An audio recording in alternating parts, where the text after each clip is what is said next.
Hello and welcome back to our second introduction lesson on AutoCAD 2007 for 3D. And we're going to start this lesson off by just touching back on our workspace lesson. Now I've got some toolbars set up the way I want and my environment set up the way I want. I've got my workspace toolbar docked up here. First of all, even though if I hit my workspace settings and I've set automatically save workspace changes instead of do not save changes, and I've got those in there, and I've got my workspace set up so that I can hit my workspace button here. I'm actually going to go a step further, and I'm going to click on here and I'm going to go save current as, and I'm going to click on here and say save it as CAD clips and hit save, just to show that you can, save it again just and overwrite it. Now, if I go back to my AutoCAD Classic and I'm expecting a bit of an error here and I go back to, I'll just hit my workspace button there.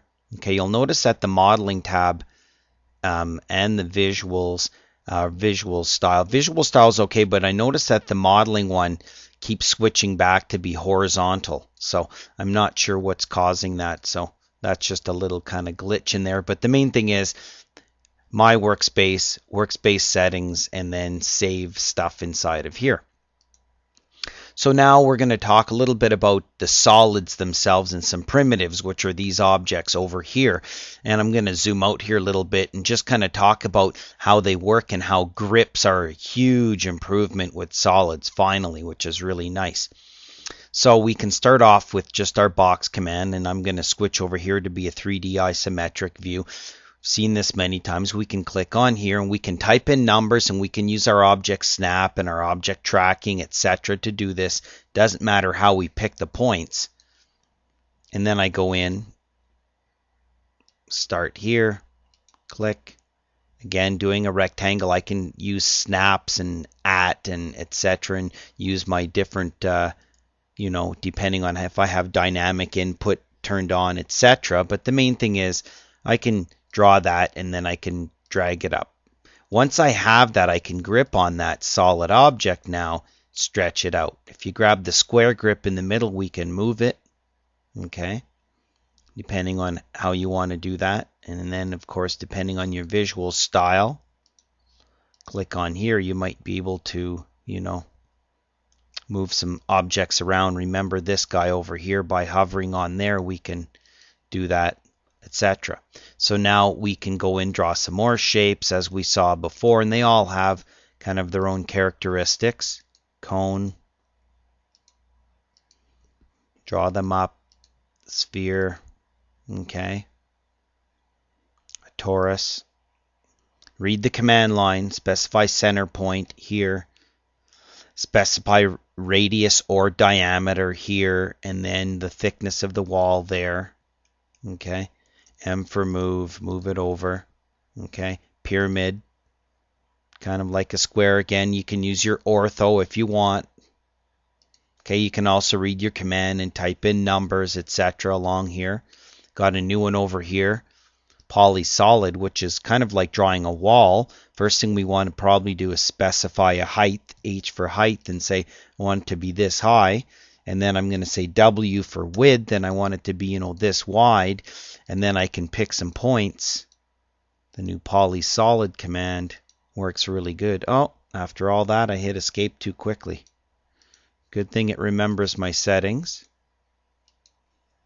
Enter. Hitting escape doesn't do it. Okay, switch between my different views. Okay, now what's interesting is if you take these and you move them around, you'll notice that they kind of blend in and out of the objects a lot nicer, so you can kind of tell that that's on the same elevation as that. Okay, if I move this from the end point of here to the end point of there, now when I move this around, it's not going to really interfere with anything because shift middle mouse button, okay, it was placed underneath that as I move it around.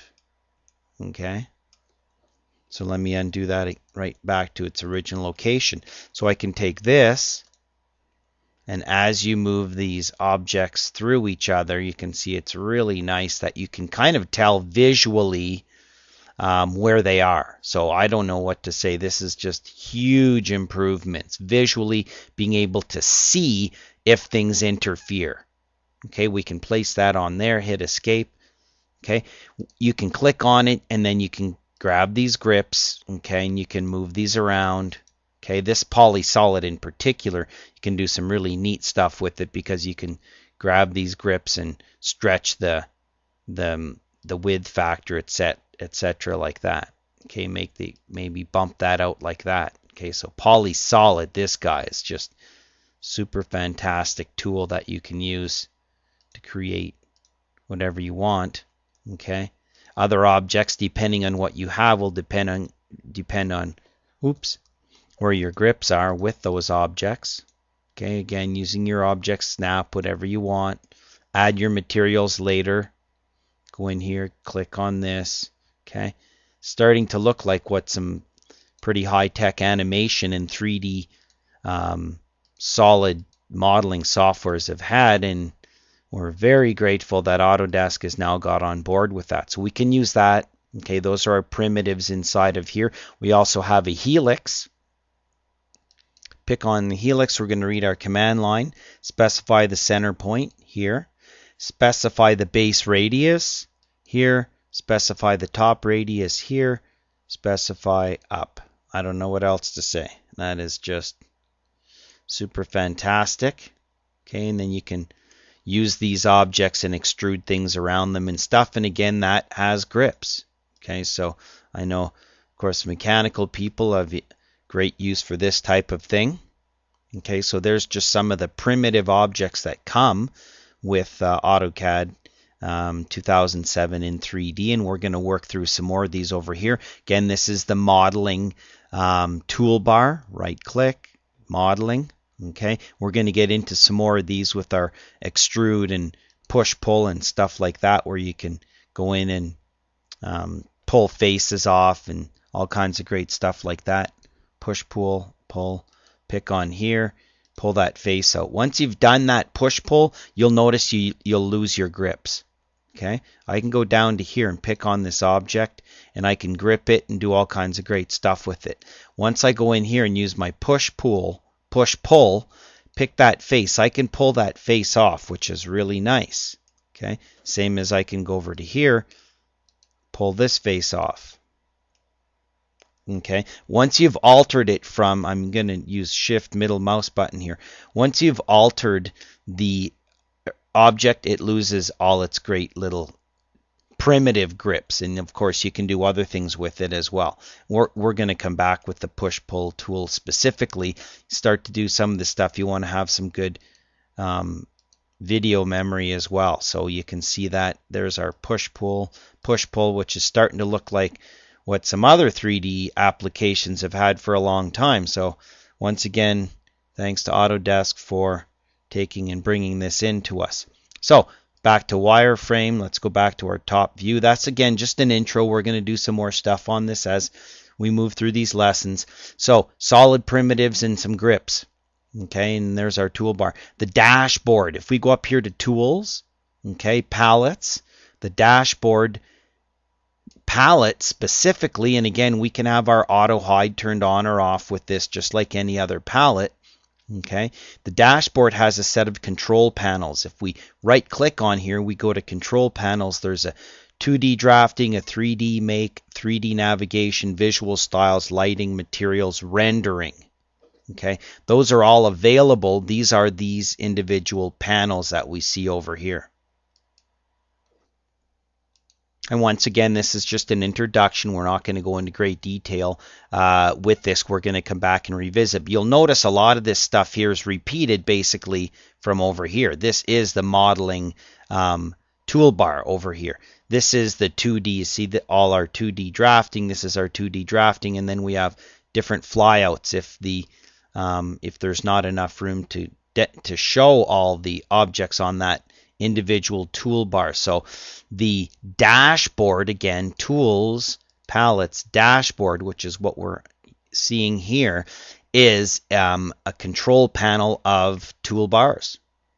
Okay, there's only 1, 2, 3, 4, 5, 6, 7, I believe. Let's check. Okay, 1, 2, 3, 4, 5, 6, 7. You can't really add or remove to this, but you can, at least in this generation, probably in the next version of AutoCAD, you will be able to. So what you can do is if you click over here, you might see a flyout where you can get some more additional tools. Okay, you'll see this on all of the control panels of the dashboard. Okay, so if you don't want to see one, for instance this one, the 2D one, right click, control panel, turn it off. We see some tools and we can go in and use this. Okay, we can also have our flyout inside of here. We can take that, we can allow docking, okay, and then maybe take that and, you know, dock it over on the side of my screen over here. If you've got lots of screen space, which I don't have right now with the resolution of the video capture software. But again, people with nice big screens, we put our dashboard over there and then away you go. Right click, allow docking, take it off. And we'll return to the dashboard a lesson specifically, and we'll get in and use all kinds of this stuff inside of here. You can hover, visual styles, lighting control panel. So, you know, in a sense, it's redundant because there's already palettes and toolbars. It's just kind of a one-stop dashboard is what this is for. And again, we can turn it on and off by using here. So there's our dashboard, lots of good stuff inside of there. You can't modify the palettes on there, but you can turn them on and off. New option settings, we already talked about a little bit. We can go up here and go to Tools, Options, or we can right click in our command line and say Options. Okay, some 3D stuff inside of here. Okay, I went through a little bit quicker. Walk and fly settings, animation settings, okay, ISO lines and stuff like that, different 3D object settings. Visual style while creating 3D objects. Okay, you can create different visual styles we'll talk about. User preferences. I always say take a look through all of these at the beginning of every release of AutoCAD and see what's different and experiment, try some stuff out. Okay, go in and hit the help menu because, of course, if you're inside of 3D modeling and you hit help, it'll tell you about what's inside of here. If you're inside of here and you hit help, it'll tell you about what's inside of here. So sit back, maybe grab a coffee or a tea and hit help and go through and kind of read some of this stuff up. So some new options. Okay. Visual styles, and we've seen, and one thing we can do is go into our visual style manager inside of here, and these visual styles you're seeing are these visual styles over here, and you can make new visual styles, apply to current viewport, create new visual styles. So now you can take and create your own visual style. You can go in here, and we'll do this later. You can add jittering so you can get an effect so that, you know, you're getting a jittering effect with those on edge modifiers. Okay, so you can add those in. Okay, and you can click on here and see some more options as well. Okay, we'll come back and get to this. So we can we've seen this in other CAD softwares where you basically make all your lines look kind of squiggly, which is very nice for any sort of, you know, you want to make it look kind of napkin sketched or whatever you want, and this works in 2D or 3D. So jittering medium, well, maybe we'll make jittering high. Okay, and then go to here and export. Where do we want? Apply to current. So there is added some jittering. So look at what it's done to the text. It's made the text that way. And it's also taken our 3D objects over here. Let me turn my auto hide on. Okay, I've turned jittering on in this particular visual style. Okay, if I even go to my 3D view, it doesn't matter. Okay, that's jittering turned up high instead of low or medium. Okay, and you can do some really neat stuff. Go back to my 3D hidden line. Okay, depending on which visual style I go to, and that one happened to be my conceptual style. If I go back inside of here, okay, that was and we can hover over these and it'll tell us there's conceptual. Okay, that's the one I just changed. Well, maybe I'll go back to conceptual and say, you know, Jittering is medium, high, medium. And you can space, put some numbers inside of here and all kinds of great stuff. Have a look. The only way you learn is try it out, and then hit our apply button. And there's our new visual style. So this is really neat for the architects for obvious reason, to make it look kind of hand-drawn. But for whatever reason, I'm going to start using this. I already have. Okay. So a little bit about visual styles. Okay. Visual style, don't get that mixed up with your actual workspace. Okay, workspace sets up the appearance. Visual style is the way these objects, your modeling objects, appear. That's controlled with visual styles. Go back down to here, and also notice that when you change from view to view, it doesn't change. Where you used to do a regen all the time. Now, if you want to actually go to 2D wireframe, you go to 2D wireframe, and you go back to conceptual style over there. Okay. So there's some visual styles, a little bit of jittering. Hit F1 anytime you want to start a command. If you want to know how the push-pull command works, start the push-pull command and then hit F1, and it'll start up your help and it'll go straight to that command. Okay, this has always been there. This has been typical of AutoCAD for many, many releases. So anytime you want help on something, start the command, go over here and say loft, and then hit F1. And then there it is. It's going to give you some information on how you do that.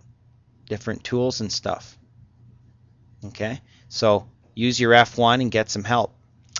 Profiles and the startup icon. All I want to talk about here is this an oldie but a goodie. Is when you start up your AutoCAD, and depending if you have architectural desktop or not, or however you want, if you right click on your AutoCAD startup icon and you go to the target field, you'll notice that there is you can go into there and you can place a /P, which loads a profile, and we put this in quotes. So if you have a profile, an AutoCAD profile saved, you can start up your AutoCAD and put a flag on there, /P. And there's a /T, and there's a couple other switches. I called that a flag. It's a switch. So when we start up our AutoCAD, we can put a profile switch and it loads a specific profile. And our profiles, of course, are all saved under here under options. Okay, profiles, there's the one it's loading. Okay, and we can read up a little bit more on profiles. Okay, workspaces have kind of alleviated some of the work. We used to use a profile to save a lot of our stuff, and now we can use workspaces and visual styles to accomplish that. So again, kudos to Autodesk for helping us out with that. So that's all I wanted to talk about in this particular lesson is our workspaces, solid primitives and grips, our dashboard, some of our option settings, visual styles, jittering, lots of fun. Use your help F1 in the middle of a command, and then just a little old trick that we use to put a profile switch when we start up our AutoCAD. It will load that particular profile for us, and we can have more than one startup icon, therefore starting up our AutoCAD to look like different ways and call up different profiles. So tune in for our next lesson, where we'll probably slow it down a little bit and dig in a little deeper with some of the specifics of using 3D for AutoCAD 2007.